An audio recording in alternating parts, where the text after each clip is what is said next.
आप देख रहे हैं अपना पसंदीदा चैनल PR इंडिया न्यूज। मैं हूं आपके साथ आलोक तिवारी। तो आइए नजर डालते हैं आज की खास खबरों पर। अभी हाल ही में विधानसभा चुनाव 2022 में आजमगढ़ की सियासत देखने लायक थी, जब समाजवादी पार्टी और भाजपा के बीच मुकाबला हुआ तो भारतीय जनता पार्टी और उसके प्रत्याशी चारों खाने चित्त हो गए। एक बार फिर विधान परिषद की लड़ाई शुरू हुई है, जिसमें माहौल गजब का ट्विस्ट वाला बन गया है। भारतीय जनता पार्टी के कद्दावर नेता और विधान परिषद सदस्य यशवंत सिंह के पुत्र विक्रांत सिंह ऋषु ने भी नामांकन पत्र भर दिया है, वह भी निर्दल प्रत्याशी के रूप में। हम आपको बता दें कि भारतीय जनता पार्टी ने पहले ही बाहुबली रमाकांत यादव के बेटे अरुणकांत यादव को अपना प्रत्याशी बनाया है। टिकट वितरण पर ही पहले सवाल उठ रहा था, क्योंकि अब रमाकांत यादव समाजवादी पार्टी के विधायक हैं और उसी की राजनीति कर रहे हैं। भाजपा के प्रत्याशी पर सवाल उठ रहा था। इसी बीच यशवंत सिंह के बेटे ने बगावत करते हुए निर्दल प्रत्याशी के रूप में पर्चा भर दिया है। ऐसे में विधान परिषद की इस सीट पर लड़ाई गजब की होगी। देखना है आगे क्या होता है। हर अपडेट से हम आपको अवगत कराएंगे। चैनल को सब्सक्राइब कर लीजिए और देखते रहिए PR इंडिया न्यूज।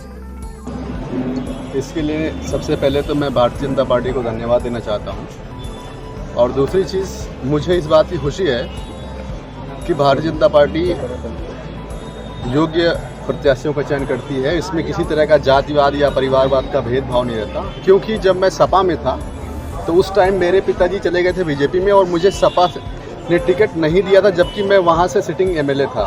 लेकिन अब आप भारतीय जनता पार्टी को देखिए, हमारे पिताजी बीजेपी में हैं, हमारे पिताजी सपा में हैं और हम बीजेपी में हैं, और वो सपा से विधायक हैं। उसके बाद भी बीजेपी ने हमको टिकट दिया। इससे साफ साफ झलकता है कि भारतीय जनता पार्टी बिल्कुल जो असली समाजवाद है वो भारतीय जनता पार्टी के अंदर है। आजमगढ़ ने जो मैंडेट दिया समाजवादी पार्टी को दिया, अब ऐसे में आप भारतीय जनता पार्टी का नेतृत्व कैसे अपने समर्थकों को या अपने वोट को आप इकट्ठा करेंगे और पार्टी को कैसे मजबूत? वैसे मैं आपको एक चीज़ बताना चाह रहा हूँ,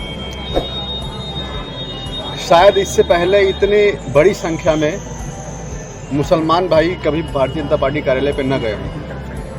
तो जो ये चुनाव है, इस चुनाव में आजमगढ़ के सभी धर्म, सभी जातियों के लोग एकजुट होकर के भारतीय जनता पार्टी को वोट कर रहे हैं। इसके लिए मैं उन सभी लोगों को धन्यवाद देना चाहता हूँ।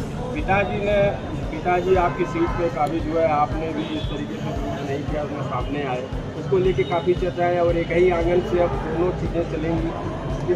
श्रीमान, यही तो लोकतंत्र की खूबसूरती है कि हम एक सबकी विचारधाराएं अपनी बिल्कुल स्वतंत्र हैं।